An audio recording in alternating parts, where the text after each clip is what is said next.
opportunities and challenges along this rapidly changing corridor. And a consultant for the sales tax program created an engineering analysis and a cost estimate. As you will remember, we used the knowledge of that information as the basis for asking the board in July of last year to expand the original $1 million budget to $5 million, using contingency that existed in the street enhancement category. We are currently working to document the information gained from those planning and evaluation efforts into a preliminary project plan for the Northeast 23rd Street Enhancement Project and intend to bring it to the next meeting for the board's consideration. The only financial change of note in the street enhancement category was a budget closeout that freed up another $10,000 from the funding originally designated for the 10th and Vermont project that has now been added to the category contingency. As a reminder, our plan is to hold that contingency as a safety net for the bidding of the remaining projects identified above, as inflation continues to play a significant role in the cost of many construction projects. I will try to answer any questions that you might have. I have a couple of questions on the Automobile Alley project. Yes, sir. If I recall the history from last year, the city is moving from an 18-foot parking spot standard to a 20-foot depth to accommodate the oversized vehicles that we see more often. And that applies to all new projects to restripe parking spaces to that 20-foot depth instead of 18. So in the Automobile Alley project, where the goal is pedestrian enhancements and pedestrian safety as indicated by stakeholder outreach, the plan is to take sidewalk space by 2 feet to increase the parking lot space. While I was out there shopping recently, I had my bike locked to a bike rack in the amenity zone that would be within that 2-foot allocation, and I noticed a number of street lights and sewer lids and plumbing access and other things within that, that range. So out of curiosity, has the adjustment of utilities and amenities been priced as part of that extra element of the project? Yes, sir. So I think, again, as a reminder, the Automobile Alley District really asked for two things. They asked for a more consistent lane configuration and then a more consistent parking configuration, which they felt would enhance overall pedestrian safety. The project looked at a couple of different options for lane configurations. Both essentially established a 44-foot roadway width. The streetcar lane stays fixed. Your choice was how you utilize the additional roadway width. To your point, current city parking standards require a certain depth for each, degree angled parking. That did impact the width of sidewalk available north-south on that west side. I believe the narrowest it gets is about 7.5 feet. I think generally it runs about 8 to 11 feet, but there are certainly areas, and the one that immediately comes to mind is where the 5th Street lofts are on the northwest corner of Broadway and 5th. That's just a particularly tight area, and that's where you saw that most restricted area.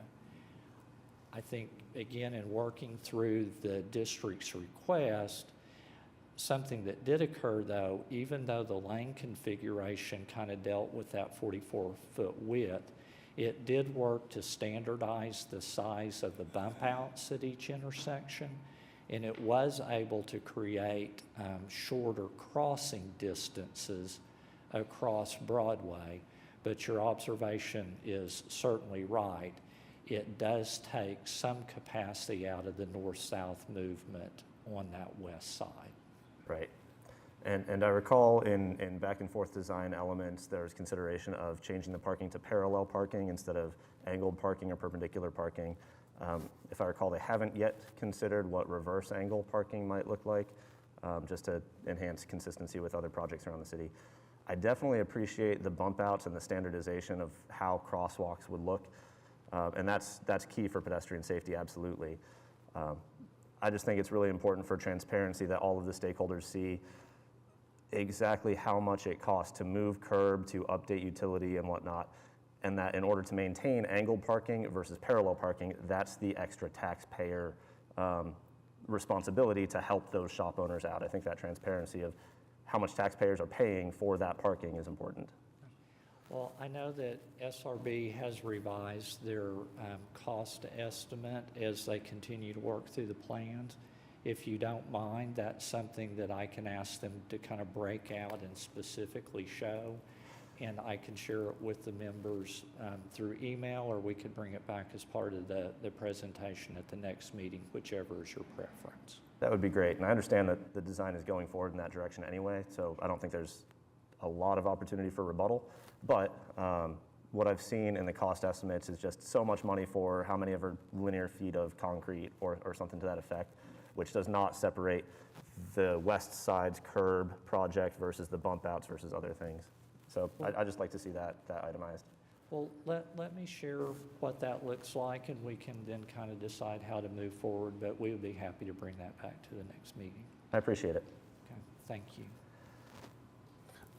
Mike, Yes, sir. the contingency is a little over $3 million, and that money would be used for future maintenance of the street enhancement projects? I think, Mr. McKnight, our first goal is to hold it just as a contingency for bidding, given how inflation has impacted some of the bidding of projects here at the city. We would like to make sure that we can get projects awarded.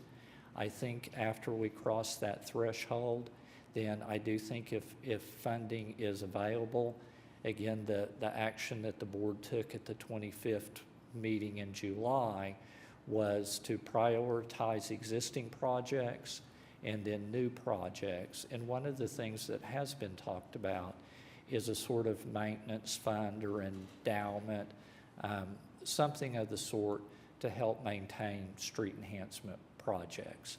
I think what we find is, you know, a street enhancement will occur, the work is finished, and then maybe an errant driver runs into the district marker or something like that.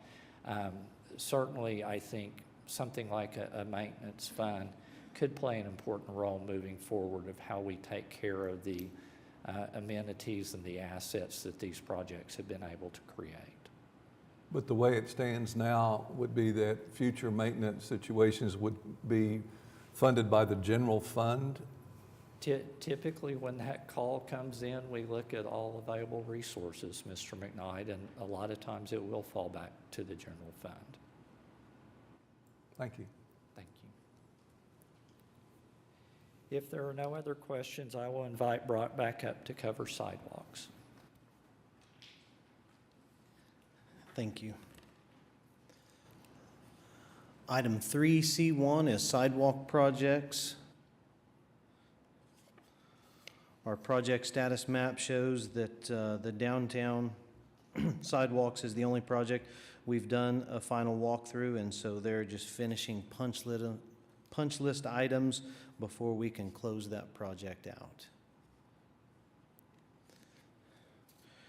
Previously, we set the contingency at $525,000. As things were closed out and final accepted, we did have a budget give back of approximately $300,000. That puts our revised contingency at $825,000.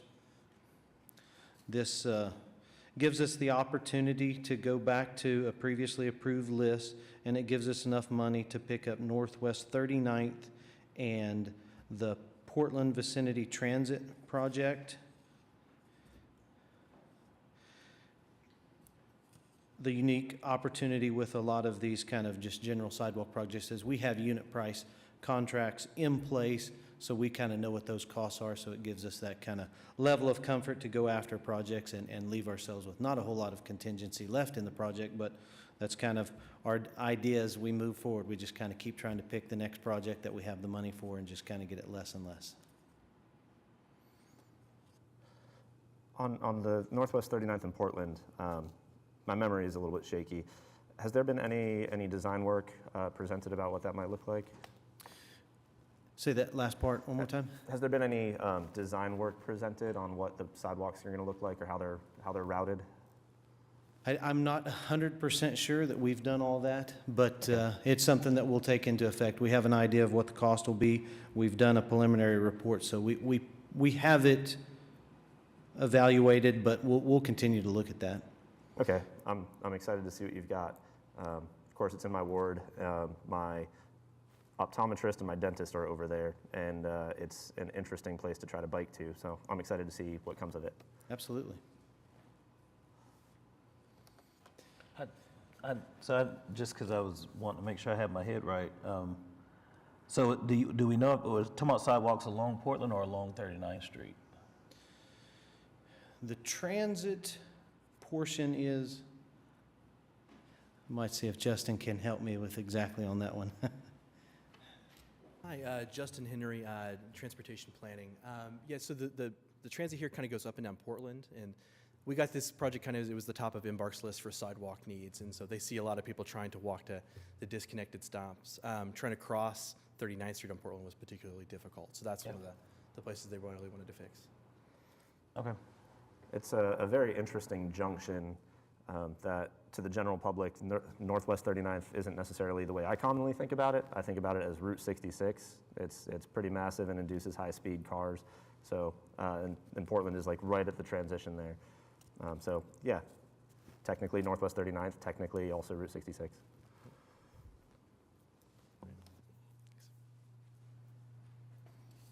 Thank you, Justin. If there's no more questions, I'll turn it back over to Mike. Thank you all.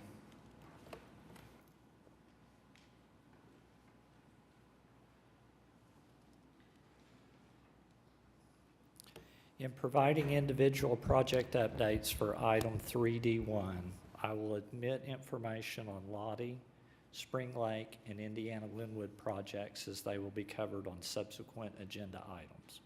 We begin with the Deep Fork and Chartel Bicycle Infrastructure Project, where work has been completed on Chartel connecting to Zach Taylor Park, and the balance of funding has been made available to the Deep Fork Trail Project, which we will discuss later in the meeting. The Villa North project is at a design status of approximately 75%, and efforts are being undertaken to enhance the effectiveness of the project by adding resources such as resurfacing and sidewalks from other funding sources. The Independence Grand project is at a similar progress point, and it will also benefit by having various funding sources contribute to achieving a larger scope of connectivity. The final stage of the General Pershing project is winding down, as striping is being completed on Main Street between Penn and Classen. The Southeast 59th Street project received a $2.4 million ACOG grant, and the project is in design. Also of note, the connector on Eastern between Grand and 59th was identified for city ARPA funding, and that project is poised to move forward. Some striping on Southwest 25th was completed as part of an ongoing residential resurfacing project, but that project also received an ACOG grant of approximately $1.9 million. As a general statement, I would like to acknowledge to the board that the planning staff has been very active and very successful in submitting various bicycle infrastructure projects for additional funding opportunities, and those efforts have created opportunities for better projects. Many of the necessarily ancillary costs, things like resurfacing and radar detection, are being added to projects as a result of these financial awards. In addition to the two large ACOG awards mentioned previously, Lottie and Indiana Linwood have also received CMAQ grants to allow their scopes to be broadened. Michael, on that note, thank you so much for all your work on applying for grants. There's a lot of opportunity out there and a lot of interested cities and other organizations. So I appreciate you winning all of those. I do want to add, I swear I don't just bike around the city to audit all of your work, but Southwest 25th looks fantastic. Back on the street enhancements, Northwest 39th between Youngs and Penn looks fantastic. All the new infrastructure going in. And I hear about other people really enjoying the sidewalks going in too. So thanks. Well, thank you very much. And again, you guys are very tolerant to let Brock and I get up here, but there is a whole group of people behind us, finance and sustainability office. If I start listing everybody, I'll leave them out, but it is really a team effort, and we're very appreciative of what everybody is doing. And I appreciate you guys. The contingency in the bicycle infrastructure category remains at just over $800,000 with no additional givebacks. If there are any questions, I would try to answer those at this time. So one question that I can't remember if this is a bond project or a sales tax project. The bike lanes on Western between Sheridan and I think going up to 10th. I saw recently that I think there's a plumbing project that is going between either Sheridan or Main and 4th. Out of curiosity, will that plumbing project impact the bike lanes that have already been put in? I believe that was a bond project. If you would let me check into it and get back to you, I would be happy to do that. Yeah, I appreciate that. I did see a city announcement recommending detours through the area. Naturally, the default north-south detour is for people to take Classen instead. I believe that's probably targeted to people in cars as opposed to people on bikes. So if the bike lane's not impacted, great. If it is, then perhaps a little blurb about recommending Klein or Chartel instead would be fantastic. Okay, that sounds great. Okay. As we move into item 3D2, I would like to ask Justin Henry back to the podium and Max Harris as well. Both are from the planning department.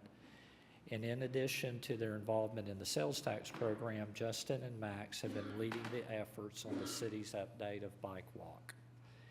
The preliminary report for Indiana Linwood identifies the limit of the project as Indiana Avenue from Linwood north to Northwest 19th, and Linwood Boulevard from Indiana to Classen, and then Northwest 6th from Classen east to Walker. The section of the project on Indiana has been completed as Sharrow lanes by another project. The roadway width on Linwood and Northwest 6th is wider, and it therefore offers the opportunity for buffered bike lanes.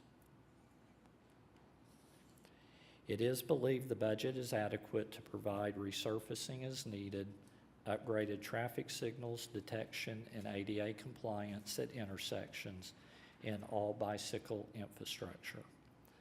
As the preliminary report was being readied, a local developer reached out about the ability to maintain on-street parking in the general vicinity of Northwest 6 from Classen to Walker. Justin and Max are working with Smith Roberts Baldesweiler to further develop this concept, and if it is deemed feasible, we'll work with area property owners to gauge support for that proposal. Together, we will try to address any questions that you might have about Indiana Linwood.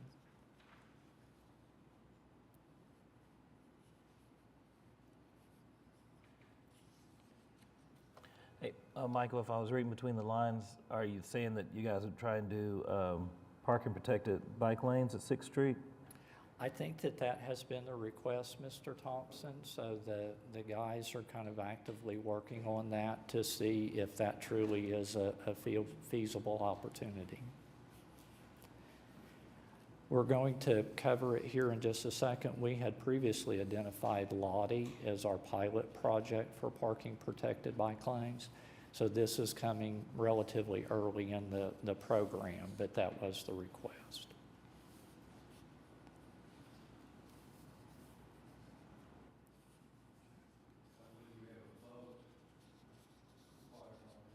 Yes, sir. To recommend it on to city council. Yes, sir. Very good. It's been moved and seconded. Please cast your vote.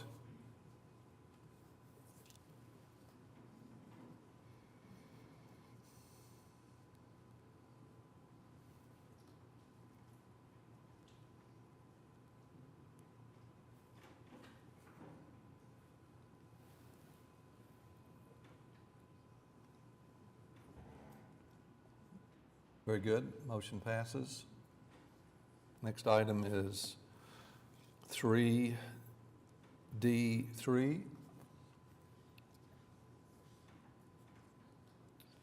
And item 3D3 is the preliminary report for the Spring Lake project.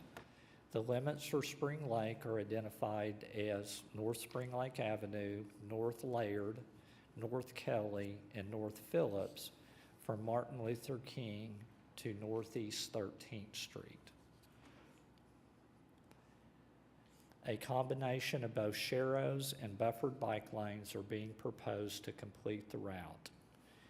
In early January, several board members generously shared their time on a Friday afternoon to discuss bike infrastructure in general, and all three of these preliminary reports in particular. The overwhelming consensus was that the width of Kelly and the unique geometry of the Northeast 36th and Kelly intersection warranted an additional analysis of the infrastructure and configuration options. And again, Justin and Max are undertaking that effort with SRB. Just like Indiana Linwood, it is thought the budget is adequate to provide resurfacing, upgraded traffic signals, detection, and ADA compliance, and all bicycle infrastructure. And again, we will try to answer any questions that you might have. My only question, Michael, is did you find my money for redoing 36th and Spring Lake yet? No. All right. Well, in that case, I definitely appreciate the challenges Well, that this intersection has presented to you all. And don't give up on us, Yeah. but I think it was an interesting conversation that day, Yep. and it was very beneficial to us to have y'all describe how you see that intersection function on a day-to-day basis without introducing bicycles into it. So it really is a challenge to come up with an appropriate solution. Yep. A lot of hard work. I appreciate you guys' effort in figuring out at least this initial sort of this initial go around at it. I mean, it's one of the tricky intersections, at least in the core, that I'm aware of, and it's a very interesting confluence of streets and things like that. So I know people will be really excited about having the infrastructure, but I know we got more work to do, and I appreciate you guys' willingness to help figure that out.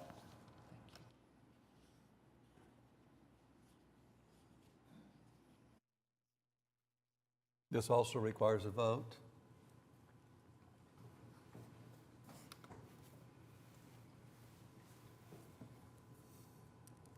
It's been moved and seconded. Please cast your vote.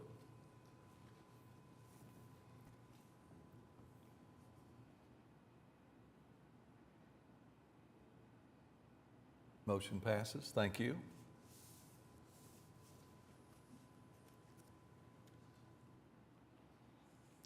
Item 3D4 is the preliminary report for the Lottie Bicycle Infrastructure Project. The limits for this project are North Lottie from Northeast 5th north to East Madison, and then East Madison from Lottie west to Kelly.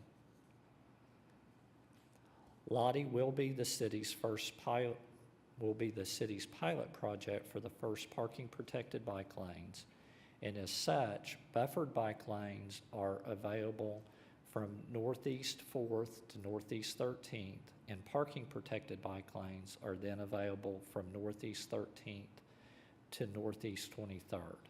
North of 23rd, Sharrow lanes will connect from Lottie west to Kelly. Planning staff hosted a community meeting in August of '22, and the overall response to the project was positive. Two property owners expressed concern that proposed improvements would negatively impact the functionality of their facilities, and staff, with SRB's assistance, has worked extensively to identify alternatives that meet their needs while maintaining the integrity of the design. The Lottie project also has adequate funding to provide resurfacing, upgraded traffic signals, detection and ADA compliance, and all bicycle infrastructure. We again welcome any questions or comments that you have.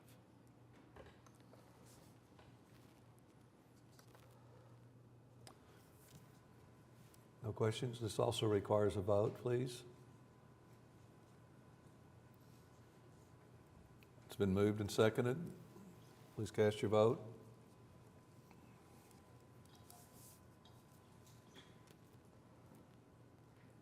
Thank you, Michael. You're going to have to put up with me a little longer, Mr. McKnight.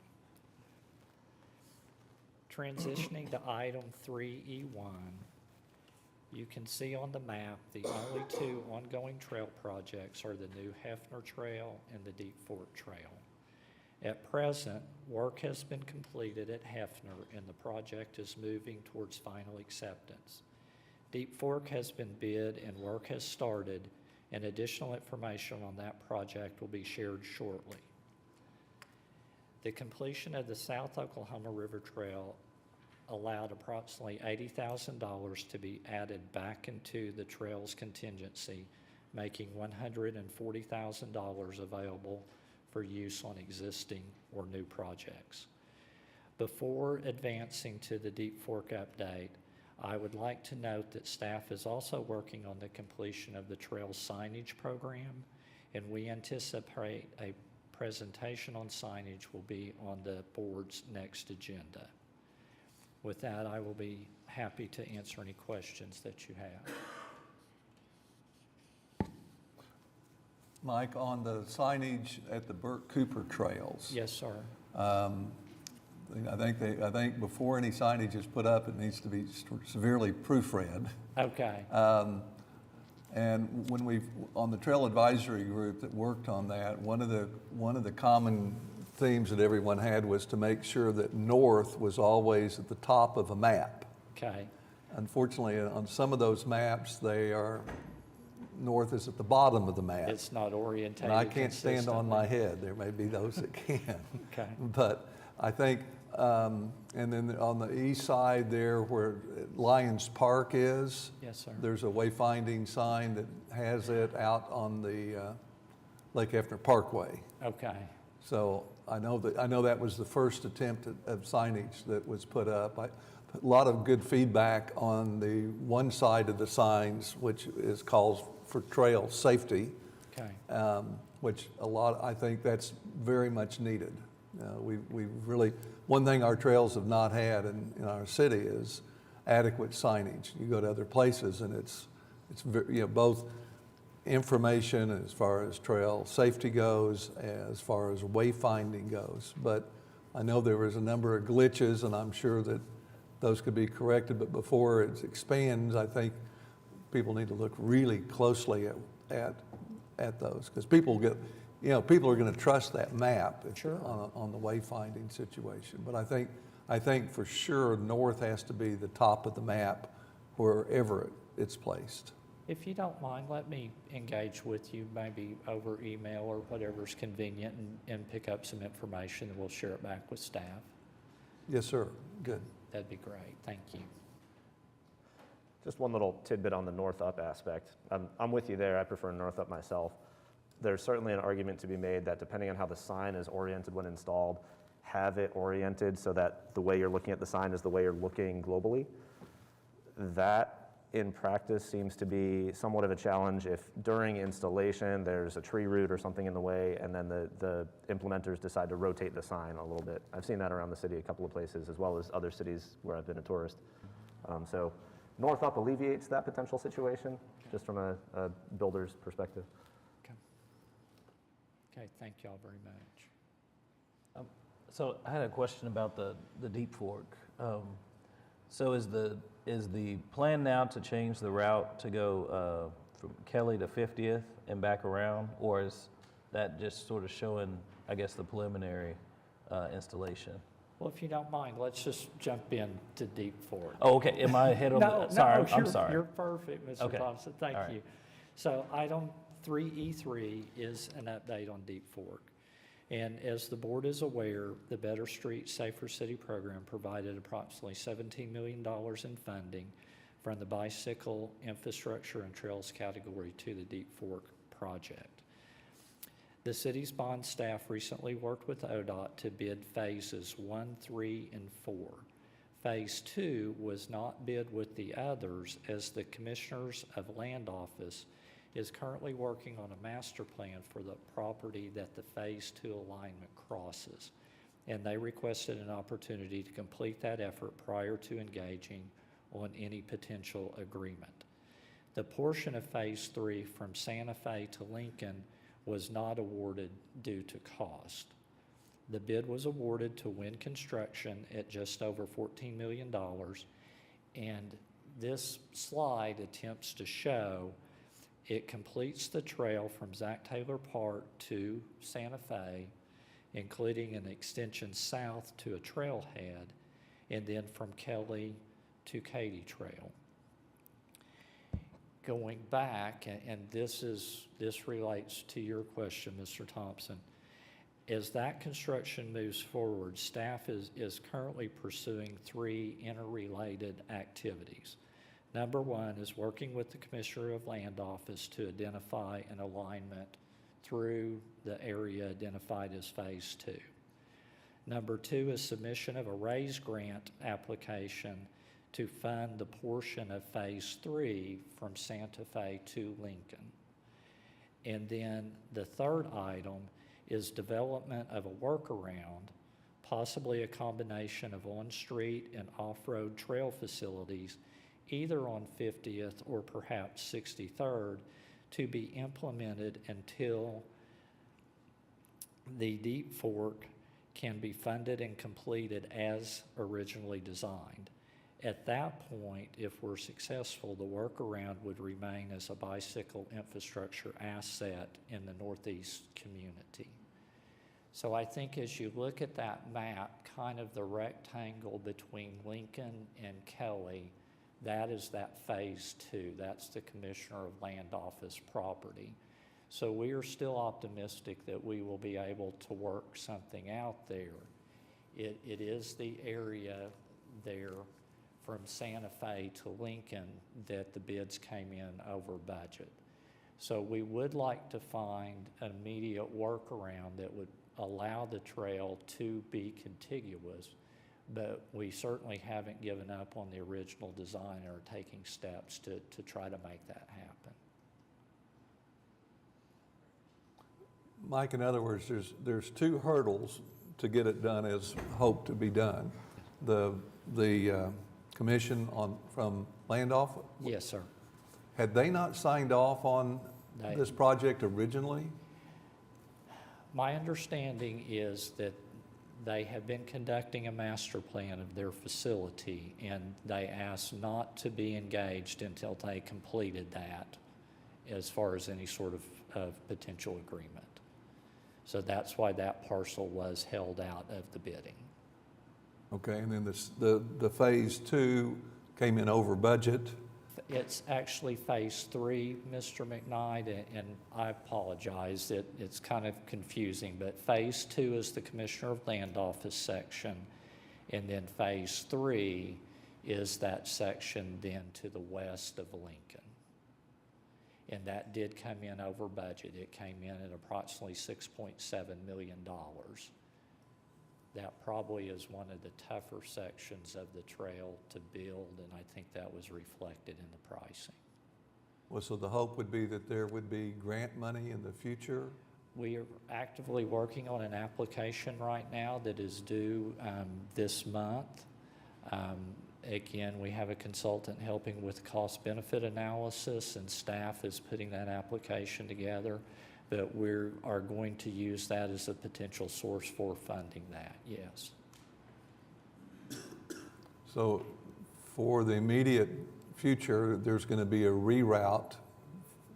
People can still use the part of the Deep Fork Trail as originally planned and then going through a neighborhood.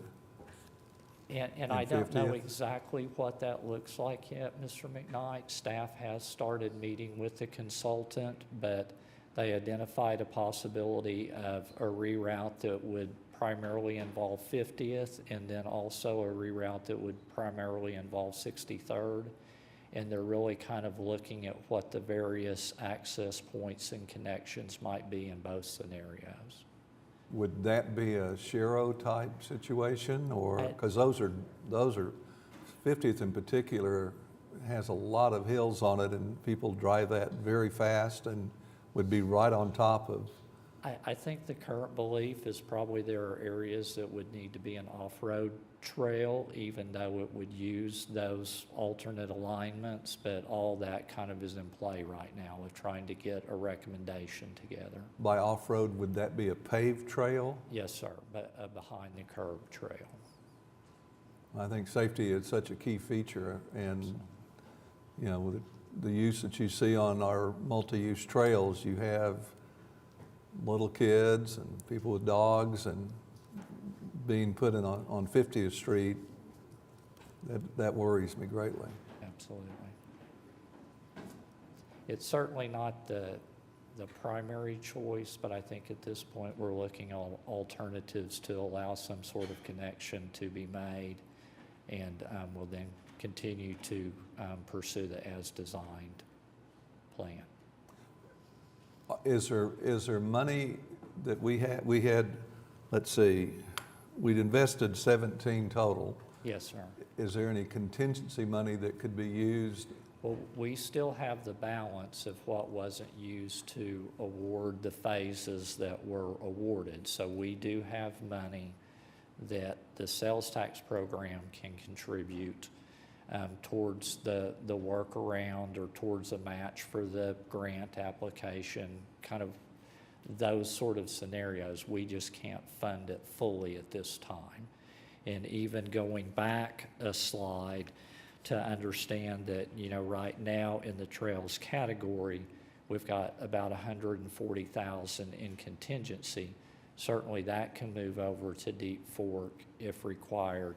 It just doesn't make us whole on the funding shortfall right now. So you still have to find some, so would you guess about 90% is funded from sales tax dollars, and the overage is 10%? Would you let me do the math and get back to you? Yes, sir. Probably on the fly isn't my strong point. But yeah, if you don't mind, again, the guys have been working with SRB to talk about some of these early alignments. Let me get some information together and share it back with the board. Well, final question. I know ODOT is taking the lead on this.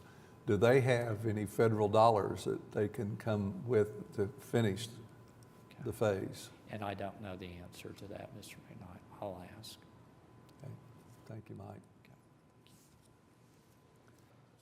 That's a good point, Al. I appreciate that. I think it was maybe two or 3 weeks ago that Secretary Gatz presented his annual budget to the legislature. I missed that meeting, but that'd be nice to follow up with.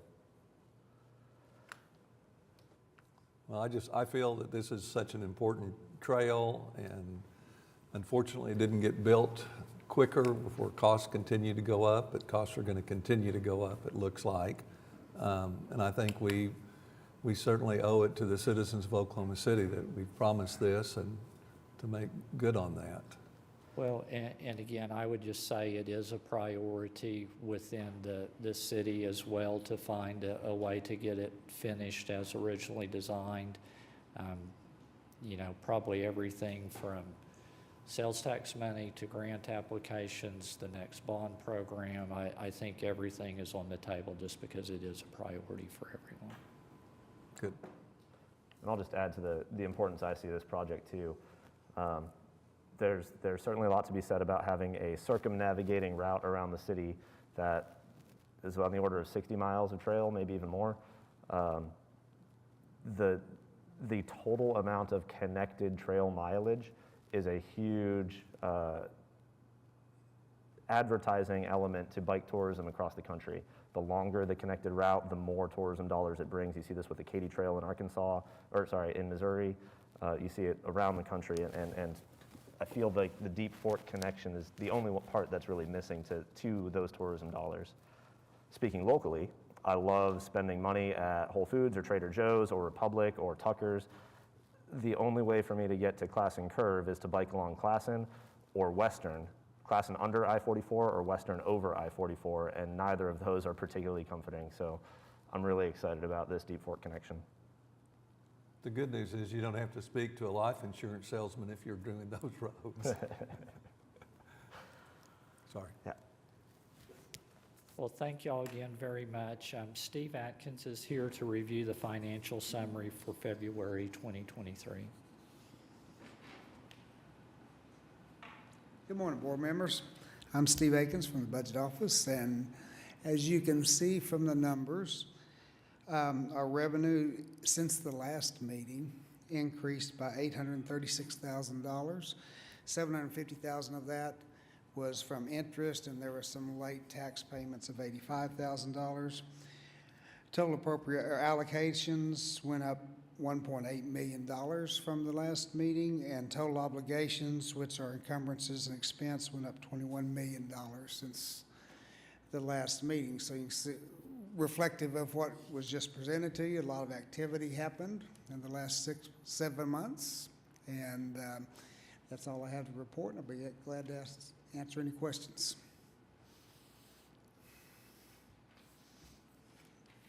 Thank you very much. Thank you, Steve.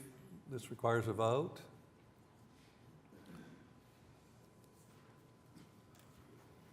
It's been moved and seconded. Please cast your vote.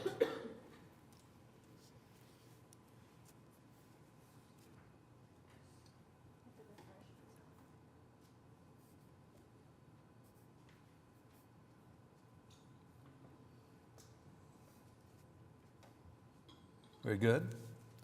Passes. Next is item 5, Director's Report. Thank you, Mr. Chairman. Eric Winger, Public Works Director. Again, we appreciate and value the board's time. Obviously, with the approvals today, and as Mike mentioned earlier in the meeting, we do have the final approval pending on Northeast 23rd Street Enhancement Project, and that's one that we plan to bring to the next meeting. So you might be wondering, is that next meeting next month? Is it in March?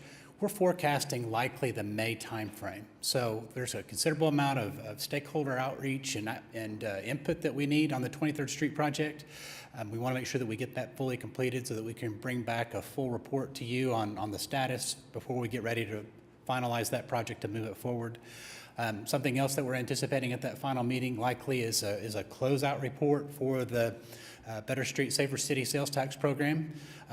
More or less, that would be an encapsulating report that would include all the approvals, not just what was done in the last year in 2022, but since the inception, all the work that has been contributed by the board, all the projects, all the funds, things that look like that. So we would anticipate bringing that forward to your next meeting as well.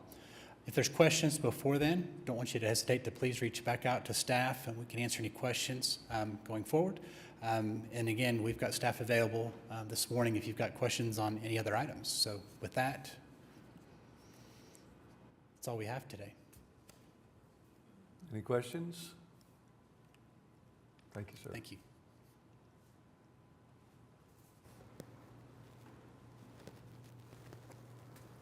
Any other director reports? Thank you. Next is number 6, comments. Comments from our board. I have 4 different things today, but I'm happy to let anybody else go first. So I think number 1 for me, on December 17th, a friend of mine was hit by a car while biking along Chartel and 13th. Now, in his adrenaline after being hit, he felt okay. He didn't inspect his bike immediately, and so he allowed the driver to go away with no police report, no identification, or anything of that nature. As it turns out, thankfully, physically, he is mostly okay. His bike is definitely not. This is at Chartel, Classen Drive, and 13th, where 13th just recently got sharrows.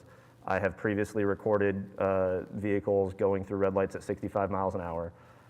So out of curiosity, given that there's no police report for my friend right now, what is the best way to add his statistic to your database to know that it's a problematic intersection?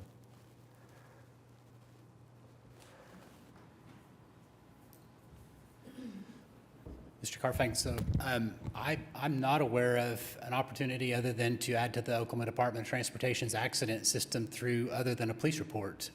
We can investigate and see if there's an alternative, but I know police reporting is that primary tool to get that information accurate and correct.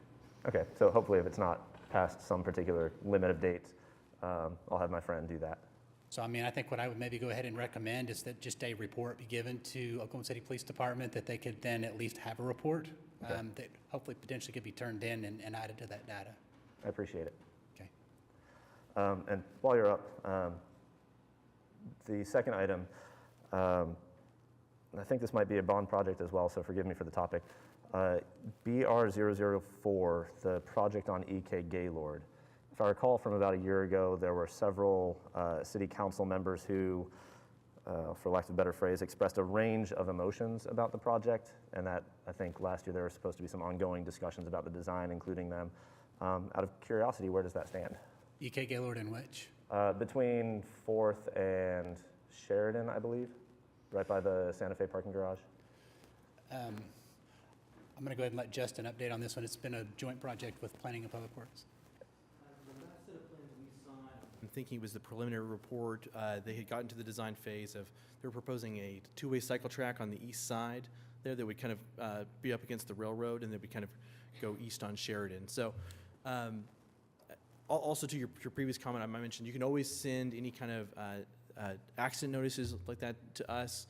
We keep a little database just internally of bike ped needs, and so we map those out in GIS, and so we have that, so when we do Bike Walk OKC updates, we can kind of incorporate some of that. Okay, thank you.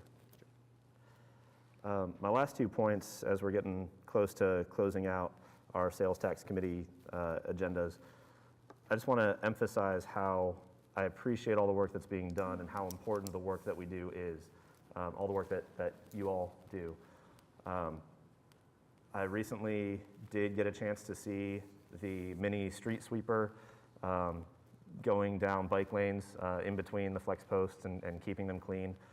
A couple of days ago, as my wife was biking to work down Walker, there were a couple of spots problematic, I think around Walker and 8th, with broken glass, and so she avoided the broken glass by going into the road, as she's legally allowed to do, and as a result, got honked at by the car behind them.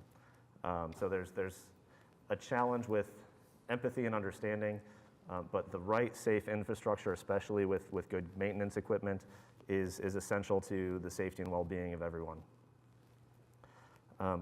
Going a little bit further, on January 27th, Isaiah Mitchell was stopped for biking on the left side of the road. And I appreciate the Oklahoma City Police Department being very transparent and releasing body cam footage of that indication. The video itself is not particularly traumatic to watch from my perspective. I wouldn't necessarily call it respectful, but with regard to biking on the left side of the road versus the right side of the road with traffic or against traffic, I'm always happy to help educate the public. I am a certified instructor by the League of American Bicyclists, but before going into any details, I think I first need to follow the Department of Public Safety guideline, perhaps. So a couple of questions for you all. Does anybody here have a gun on them? Can I pat you all down first before explaining how to be safe on the streets? Perhaps any fentanyl? Okay, I guess not. So I mentioned my wife having to avoid broken glass. This morning on the way here on Walker, it looks like a car may have taken out a street light this weekend, so there's even more. So I rode in the road there. Thankfully, a police officer was not behind me, seeing me what they thought as breaking the law and creating a dangerous situation. So I was not pulled over and patted down. With regard to education, I've heard that from 20 years ago, the actual driver's test in the state included a question about which side of the road to be on, and it may not have clarified bike or walker. And if you're walking, the guideline is to go against traffic so you can see what's coming.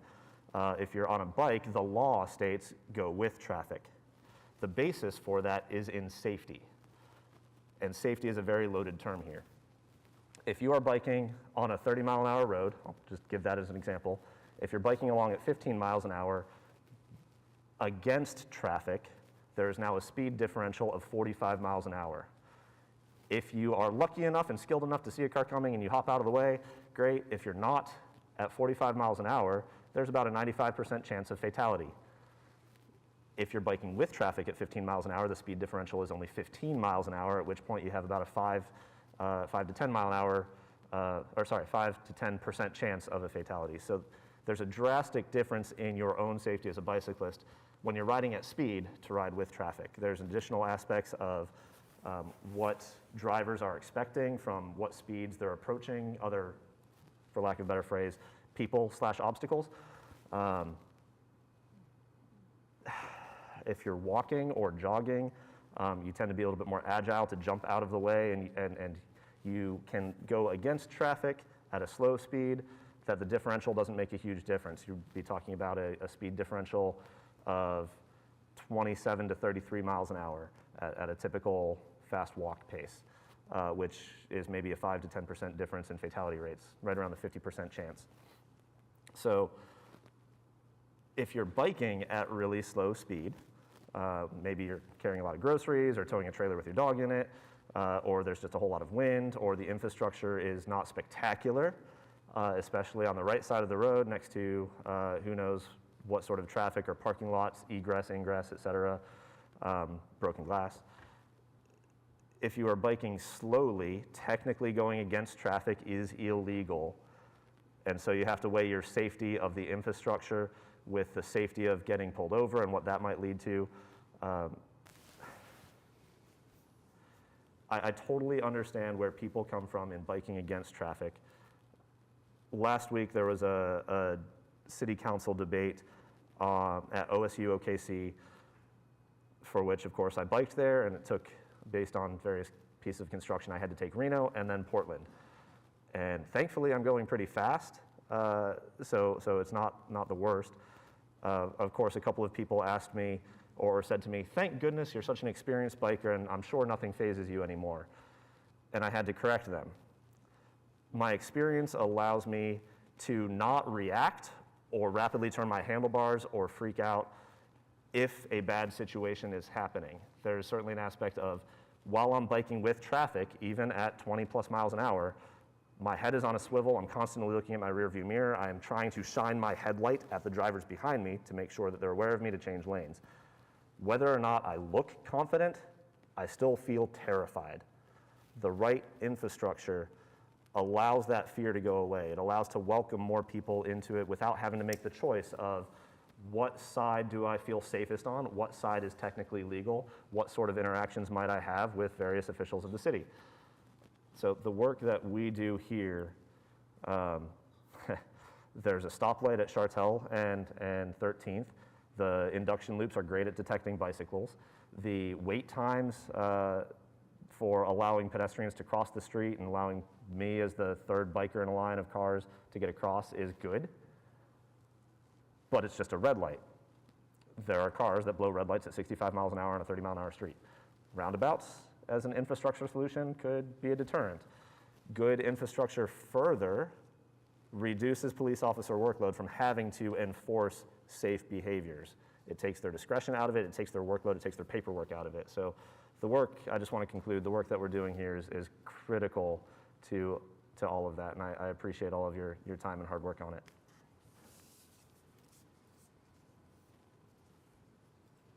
Any other comments from board? I have a couple of things. On the sidewalks, we did a street reconstruction between Broadway Extension and Western along 63rd Street. The sidewalk there is still closed, where the sidewalk goes across the railroad underneath. And there's signs on it that's closed. So the people that are using that sidewalk have to come out onto the street. Wondered when that might be. I think that was part of our budget to fix that sidewalk along with the resurface. The street has been resurfaced, but the sidewalk is closed. We'll look into that and get back to you. We'll try to get that open ASAP. It's very dangerous. There's a lot of folks use that sidewalk, and that's an old sidewalk. But to my recollection, that was supposed to be repaired when the street was resurfaced. Okay, we'll look into that. Thank you very much. Appreciate you bringing that up. The final question, where is Bike Walk as far as its revision timeframe goes? We have completed a lot of the sections of it now. It's being reviewed internally within the city department, so that's kind of the stage we're at now. We expect to see it this spring when we go public and re-meet with the advisory committee. Something else I might just mention too, to the safety concerns, is the city also just found out last week that it is going to receive a Safe Streets and Roads for All grant from the Federal Highway Administration, which is going to be $800,000 paired with $200,000 from the city.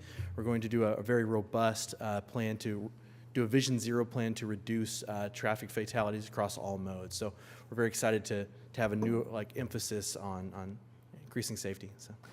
As we brought out today, there is a confusion. If there is a accident, a bike, an automobile accident, what does one do? And I've heard all kinds of different ideas on that, but that's something I think the public really needs to get a clarity on when that occurs. I've heard that, for instance, if there's not an injury to the person, then there's no need to get a police report. That is a good point. We could definitely look into some kind of system that collects data probably year-round regarding where people feel unsafe walking and biking. We've had this survey open for the Bike Walk OKC update that we had never bothered to close because we continue to get new ideas all the time about where people really think the infrastructure should go and what makes them feel safe and unsafe. And so we would just want to continue to collect that feedback all year-round. So, did you say there will be additional meetings with the advisory group? Right, yeah, the advisory committee for the Bike Walk update, yeah. There'll be one coming up this spring. Because that sort of has been on hold. Well, I know y'all been working on it, but the advisory group hasn't met for a period of time. Yes, it's been a long time. We had a lot of staff turnover, and now that we've restaffed, we've kind of gotten back on track. We've got a lot of the implementation plan refinished, and so we're going through internal reviews, make sure it's really 100% before we present it. So. Thank you. Thank you. Very good. Any comments from staff? Any comments from citizens? Very good. Thank the board for being here. Appreciate everyone's continued effort over time. I think we started in days of black and white TV, wasn't it? A while.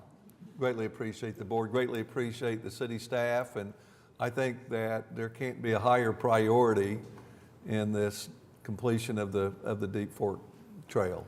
And I know you guys are with us on that, but I think that's an obligation that we had through our meetings here, and hopefully that can become a completed reality for too long. Everyone stay safe. We're adjourned. Thank you.